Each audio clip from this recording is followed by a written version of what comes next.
Hi friends, শর্মিরাজ ব্লগে তোমাদেরকে অনেক অনেক ওয়েলকাম। আশা করি তোমরা সবাই ভালো আছো, আমরাও খুব খুব ভালো আছি। তো এই কটা দিন তো বিয়ের খুব তোড়জোড় চলছে, তো বিয়ের সব ভিডিওগুলো তোমাদের পরপর দিচ্ছি। তো আজকে হচ্ছে শীতলা পুজো। তো আমাদের এখানে নিয়ম, বিয়ের আগে দুদিন আগে, বিয়ের একদিন আগে, কালকে গঙ্গা পুজো, বিয়ের একদিন আগে 5টা বাড়ি 7টা বাড়ি এরকম যাই হোক সবার বাড়ি থেকে পয়সা তুলে শীতলা মন্দিরে গিয়ে পুজো দিয়ে 5 রকমের ফল, ডাব, ফুল, ধূপকাঠি, মোমবাতি সব নিয়ে গিয়ে পুজো দিয়ে তারপরে মেয়ের বিয়ে হয়। তো আমাদের এখানকার নিয়ম। তো আমরা পাড়ার বাইরে যাইনি, পাড়ার মধ্যেই কয়েকটা বাড়ি থেকে পয়সা তুললাম। পয়সা বলতে ভিক্ষা যেটাকে বলে, সেই ভিক্ষা তুলে মন্দিরে পুজো দিয়ে তারপরে বিয়ে হয়। তো এখান থেকে 5টা বাড়ি থেকে আমরা তুললাম। আর আমার ননদ হচ্ছে একটু অসুবিধা আছে, সেই কারণে ও যেতে পারলো না। তো আমরা কয়েকজন গিয়ে পুজোটা করব। আর দেখো ঠাকুরের কীরকম কেমন লীলা। তো আমরা গেছি ওখানে শীতলা পুজো করাতে, এদিকে ছেলের বাড়ি থেকেও এসছে। আমাদের যেহেতু আমাদের কাছে পিঠে একটাই মন্দির আছে, শীতলা মন্দির, অনেক দূরে দূরে আছে, একটু দূরে দূরে আছে, যেহেতু এই মন্দিরটাই সামনে, সেই কারণে সবাই মিলে ওখানেই দেখা হয়ে গেছে। তো ওখানে ছেলের বাড়ি থেকেও শীতলা পুজো করতে এসছে, আর আমাদের বাড়ি থেকেও ওখানেই গেছি, ওই মন্দিরে গেছি শীতলা পুজো করতে। তো মন্দিরে গিয়ে প্রথমে সব ও যেই ছেলে যার সাথে বিয়ে হচ্ছে তাদের পুজো হচ্ছিল, তাদের পুজোটা হয়ে যাওয়ার পরে আমাদের পুজোটা করবে। সেই কারণে ওদের পুজোটা হয়ে গেলে আমরা ফল টল কেটে রেডি করলাম। তারপরে এখন আমাদের পুজোটা হবে, আমাদের সাথে আরও 2-1 জনের হবে।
ছেলের বাড়ি থেকে পুজো করে চলে গেছে, এবার আমাদের পুজো হলো।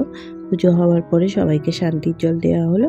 এবার প্রসাদটা নিয়ে গিয়ে সবাই প্রসাদ আর ডাবের জল দিয়ে মায়ের চরণ ধোয়ানো হয়েছে, সেই চন্দ্রমিত্র সবাই মিলে নিয়ে তারপরে যে কোনো খাবার মুখে দেওয়া হবে। তো আজকে যেহেতু নিরামিষ, সেই কারণে ননদ ওদিকে রান্না করছে, আমরা এদিকে আমাদের পুজো টুজো এগুলো সারতেছে। আর আজকে যেহেতু বিয়ে আর 2 দিন বাকি, সে কারণে আজকে হচ্ছে ওর নেল এক্সটেনশন করবে আর হচ্ছে মেহেন্দি পরবে। তো আজকেই এই কাজগুলো করে নেবো, সেই কারণে দুপুরে খাওয়া দাওয়া করে নিচ্ছি। করে নিয়ে তাড়াতাড়ি ওই সব লোকজন আসবে মেহেন্দি পরানো, তো সেইগুলো করতে হবে।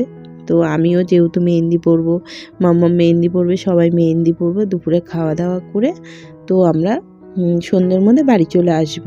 আর এদিকে ওর দুপুরবেলায় চলে এসে যেহেতু নেল এক্সটেনশন করবে, ওর একটু সময় লাগবে, তারপরে মেহেন্দি পরবে, এইগুলো করতে করতে অনেকটা সময় লাগবে। তো দুপুরে খাওয়া দাওয়া করে সন্ধে বলতে এই 8টা নাগাদ আমার যে মেহেন্দি পরানোর যাকে বলেছি সে 8টা নাগাদ আসবে। সে এসে তারপরে মেহেন্দিটা পরবো। ওই জন্য দুপুরে খাওয়া দাওয়ার পরে রাত্রিরের যা খাওয়া দাওয়ার সেগুলো চটপট করে নিলাম। আর আমরা একটু শুয়েছিলাম, দুপুরে শুয়ে রয়েছি, আর এইদিকে ওর কাজ হচ্ছে। আর তারপরে সন্ধ্যাবেলা উঠে রান্না টান্না করে তাড়াতাড়ি বাড়ি চলে আসবো, কারণ বাড়িতে এসে আবার মেহেন্দি পরা রয়েছে। আর এদিকে দেখো নেল এক্সটেনশনটা হয়েছে, তো তোমাদেরকে একটা ছবি দিয়ে দিলাম। আর এদিকে দেখো আমি বাড়ি চলে এসেছি।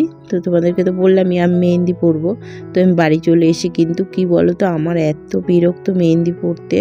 কি বলো তো, আমি কি এক জায়গায় স্থির হয়ে বসতে পারি না, আমার কিছু না কিছু কাজ চাই বা কোনো কিছু চাই, ওই হাত নিয়ে এক জায়গায় বসে থাকবো আমার বিরক্ত। কিন্তু যেহেতু বিয়েটা পড়ে গেছে নিজেদের মধ্যে, এমনি অন্য কোনো বিয়ে বাড়িতে আমি কোনো দিনই মেহেন্দি পরি না, কারণ আমার একদম ধৈর্য নেই। আর মামাকে খুব বকে, এই একভাবে বসতে পারি না, আমি ছটপট করি যে কতক্ষণে মেহেন্দিটা তুলে আমি ফেলে দেবো, এই চিন্তা। তো মাম্মাম বকে যে তোমার একটু ধৈর্য নেই।